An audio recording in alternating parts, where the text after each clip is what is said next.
구독자 여러분들 요즘 주변에서 주택연금 하시는 분들도 많고 권유하시는 분들도 많으실 텐니다. 하지만 주택연금 글쎄요. 솔직히 말씀드리면 그분들이 주택연금을 실제로 경험해 보셨는지 의문이 드는 부분이 있습니다. 저희 부모님께서 은퇴하신 후에 소득이 없으셔서 주택연금에 대해 알아보러 가셨던 적이 있어요. 그때 상황이 정말 복잡하기도 했지만요. 부모님이 주택연금에 대해 상담받으러 갔는데 상담하면서 여러 가지 조건이나 절차를 듣고 나니까 그동안의 생각과는 너무 다른 현실에 부딪히신 것 같아요. 결국 다시 일을 하시기로 결심하셨죠. 두 분이 다시 일하신다고 하니 솔직히 말씀드려서 제가 벌고 있는 월급보다 훨씬 더 많이 버시는 것 같아요. 그래서 가끔은 부모님이 일을 하시는 걸 보면서 주택연금이 정말 필요한 건가 하는 생각도 들고 또 한편으로는 부모님은 여전히 젊고 활동적이시구나 하는 생각도 하게 되더라고요. 주택연금이 노후 소득을 보충해주는 좋은 방법이 될 수 있다지만 실제로 그걸 선택하는 과정에서 느끼는 복잡한 감정이나 현실적인 문제가 생긴답니다. 오늘은 제 사례를 통해서 주택연금의 현실에 대해서 알려드릴까 합니다. 먼저 구독, 좋아요 부탁드립니다. 처음에 듣기에는 연금이라고 해서 뭔가 안정적이고 좋은 느낌이 들잖아요? 하지만 사실 그렇게 단순한 개념은 아니에요. 쉽게 말해 주택연금은 연금이 아니라 실질적으로는 주택담보대출과 비슷하다고 보시면 됩니다. 그러니까 결국 이자를 내야 한다는 얘기가 되는 거죠.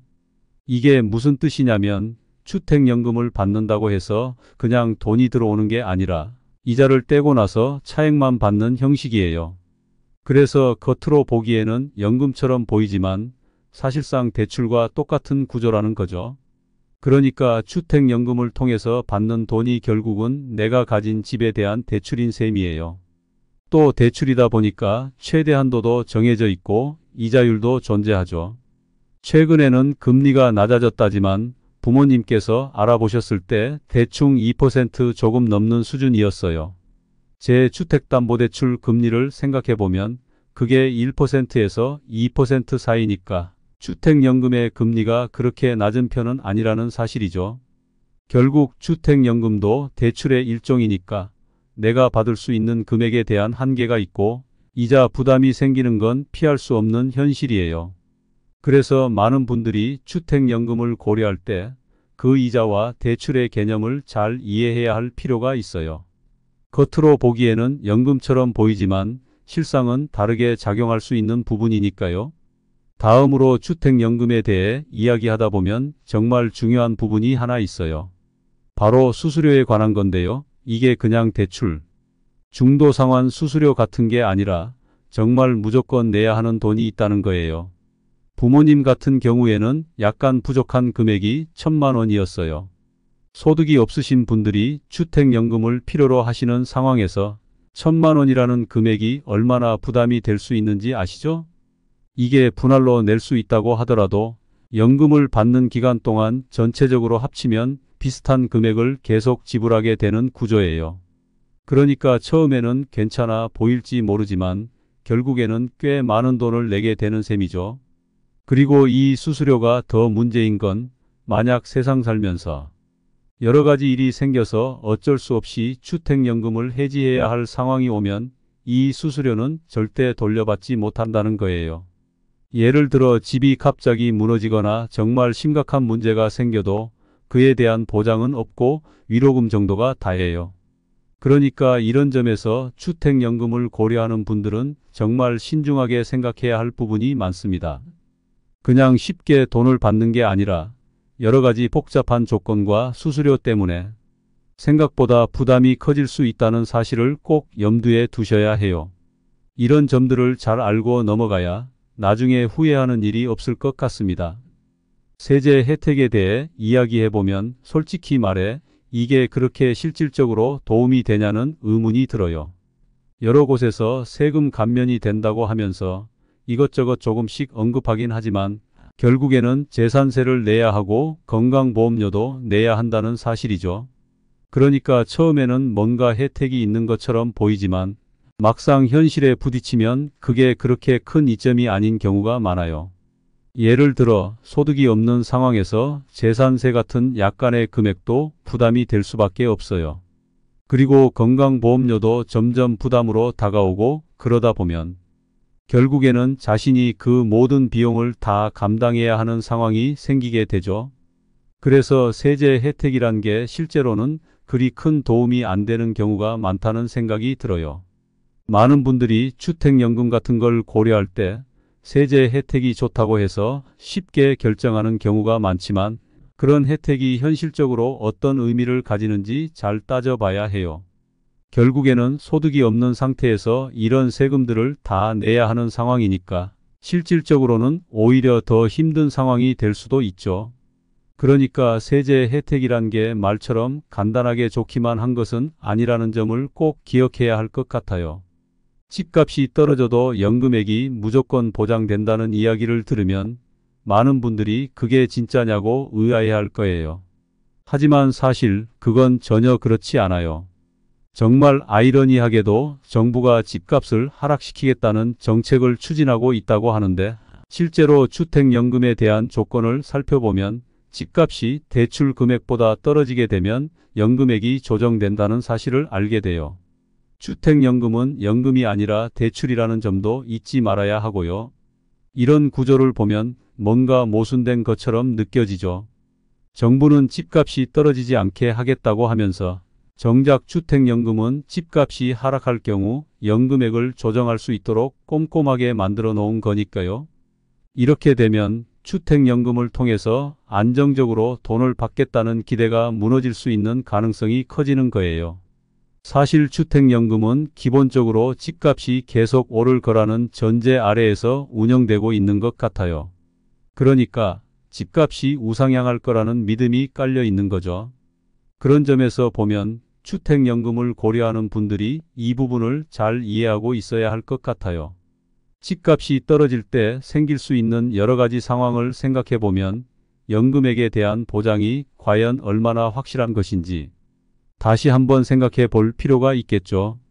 결국 주택연금이 안정적이라고 믿고 접근하기에는 여러모로 복잡한 현실이 존재한다는 점을 명심해야 합니다.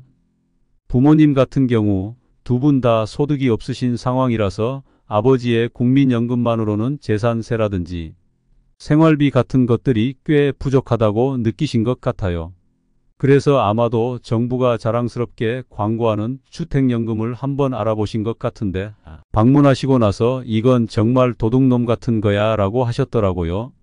그 말이 무슨 뜻인지 잘 알겠더라고요. 실제로 주택연금의 구조를 들여다보면 기관은 절대로 손해를 보지 않게끔 아주 치밀하게 짜여져 있어요. 홈페이지에 들어가면 행복하게 살아가는 사례들만 잔뜩 나와 있는데 정작 현실은 그리 간단하지 않죠. 이게 사실상 대출이라는 점도 분명히 하고 이자율이 얼마인지 수수료는 얼마나 가져가는지에 대한 정보는 잘 숨겨져 있어요. 만약에 부득이하게 해지를 하게 되면 대출금 전액을 무조건 상환해야 하고 수수료는 절대 돌려받지 못한다는 사실도 알려주지 않아요. 나중에 목돈이 필요할 때 저당권을 잡기 힘든 상황도 마찬가지고요. 월 100만 원 넘게 받아요. 라고 외치지만 그 앞에서 차감되는 수많은 항목들은 전혀 언급하지 않죠. 우리가 일반적으로 알고 있는 그런 연금과는 완전히 다른 구조라는 거예요. 그러니까 부모님처럼 소득이 없는 분들이 주택연금을 고려할 때는 이런 숨겨진 부분들을 잘 알고 접근해야 할 필요가 있어요. 결국 화려한 광고 뒤에 숨겨진 진짜 모습이 어떤 것인지 이해하는 게 중요하다는 생각이 드네요. 부동산 관련 글에서 자주 등장하는 주택연금 있잖아요. 라는 말을 한번 생각해 보면 참 여러 가지가 떠오르더라고요.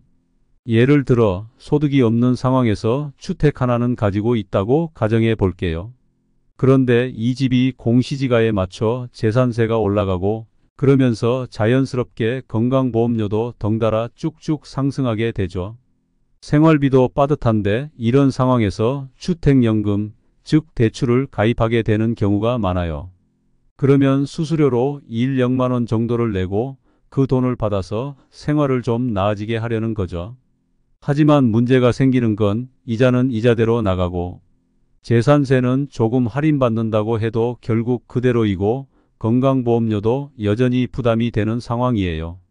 게다가 이사를 가고 싶어도 갈 수가 없고 한번 가입하면 집을 매도하는 것도 쉽지 않다는 사실이죠. 일시불로 대출을 상환해야 하니까요. 그래서 실제로 큰돈인 수수료를 포기하고 주택연금을 해지하는 분들이 꽤 많아요. 만약 이게 정말 그렇게 좋은 제도라면 왜 사람들이 해지할까요? 주택금융공사 직원들의 부모님들조차 주택연금 가입률이 얼마나 좋을지 궁금해지는 부분이에요. 결국 주택연금은 단순한 개념이 아니라 실질적으로 보면 대출이라는 사실을 잊지 말아야 해요. 쉽게 이야기하지 않았으면 좋겠네요. 이게 단순한 혜택 같은 걸로 보이지만 실상은 여러 복잡한 요소가 얽혀 있는 시스템이라는 점을 잘 이해하고 접근해야 할 것 같아요. 돈을 받는다고 해서 무작정 좋아하면 안 되는 이유가 있어요. 예를 들어 만약에 사후에 주택연금을 받고 계신 분이 돌아가시면 그 집은 6개월 내에 매도해야 하는 규칙이 있거든요. 만약 매도하지 않으면 경매로 넘어가게 되는데 그게 정말 골치 아픈 상황이죠.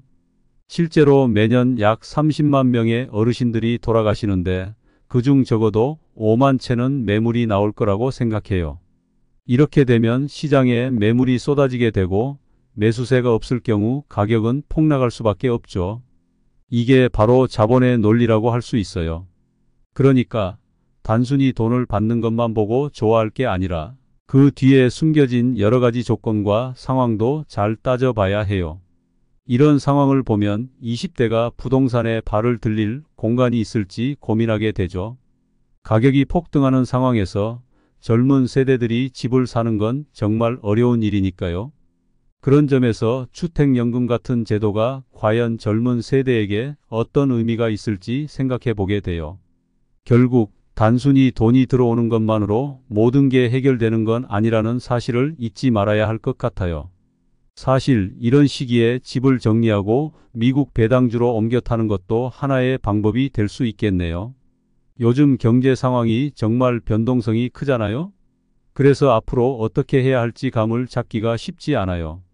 집을 정리하면서 자산을 어떻게 분배할지가 중요한데 부동산은 언제든지 사고 팔 수 있지만 그 과정에서 들어가는 시간과 노력이 만만치 않아서 고민이 많을 것 같아요. 미국 배당주로 옮겨간다면 안정적인 수익을 기대할 수 있으니까 이점이 크긴 하죠. 어떤 분들은 부동산 시장이 하향세면 주택연금이 이득이라는 분도 계시더군요. 주택연금이 하락장에서 이득을 본다고요? 이게 무슨 말씀인지 궁금합니다. 단순하게 생각해보면 주택연금을 가입하면 평생 그 집에서 살아야 한다는 점을 잊지 말아야 합니다. 예를 들어 2022년에 10억 원짜리 아파트가 있다고 가정해 보겠습니다. 이 아파트로 주택연금을 신청해서 매달 돈을 받는 상황과 2030년에 같은 10억 원짜리 아파트로 다시 주택연금을 신청해서 돈을 받는 상황이 과연 같은 것이라고 생각하시는 건가요? 사실 시장 상황이 변하면 집값도 따라 변할 수밖에 없고 그에 따라 주택연금의 가치 역시 달라질 수 있습니다. 하락장이면 집값이 떨어질 테고 그러면 주택연금으로 받는 금액도 그만큼 줄어들 수밖에 없습니다. 따라서 단순히 주택연금을 받는다고 해서 무조건 이득이라고 보기는 어려울 것 같습니다. 또한 주택연금에 가입하면 이사도 힘들고 선택의 폭이 제한되기 때문에 결국 그 집에 얽매이게 되는 경우가 많습니다. 이런 점들을 고려했을 때 주택연금이 정말 좋은 선택인지 다시 한번 생각해 보셔야 할 것 같습니다. 결론적으로 단순히 돈을 받는 것만으로 모든 문제가 해결된다고 보기는 어렵습니다. 여러 가지 변수들이 얽혀 있으니까요. 올해 기준으로 10억 원짜리 아파트라면 서울에 있는 구축 아파트나 수도권의 신축 아파트를 생각할 수 있겠죠. 그런데 2030년이 되면 10억 원에 해당하는 아파트는 서울의 상급지 신축 아파트가 될 가능성이 커요. 그러면 남은 인생을 평생 구축 아파트에서 살아야 한다는 건가요? 좀 단순하게 생각해 보면 이게 정말 좋은 선택인지 의문이 생기네요. 혹시 주택연금을 신청하고 전입은 안 하고 월세를 내놓고 지방에서 살겠다고 생각하고 계신가요? 그런데 그게 현실적으로 가능할까요?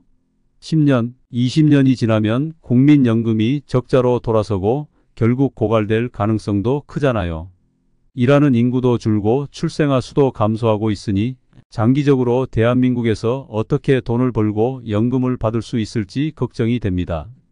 그리고 주택연금의 지급 기준이 강화된다면 편법으로 연금을 타는 사람들도 다 잡혀 들어갈 거예요. 또 어차피 10억 원의 현금도 없고 현재 아파트가 전 재산인데 2030년까지 기다렸다가 서울 상급지 아파트에 못 들어간다고? 이렇게 생각하시는 분들도 있을 것 같은데요. 지금 이 집을 팔면 당장 살 집이 없다는 이유로 주택연금에 들어야 한다고 하시는 건가요? 이게 과연 합리적인 선택인지 다시 한번 고민해 봐야 할 것 같습니다. 오늘은 주택연금의 실상과 현실에 대해서 알려드렸는데요.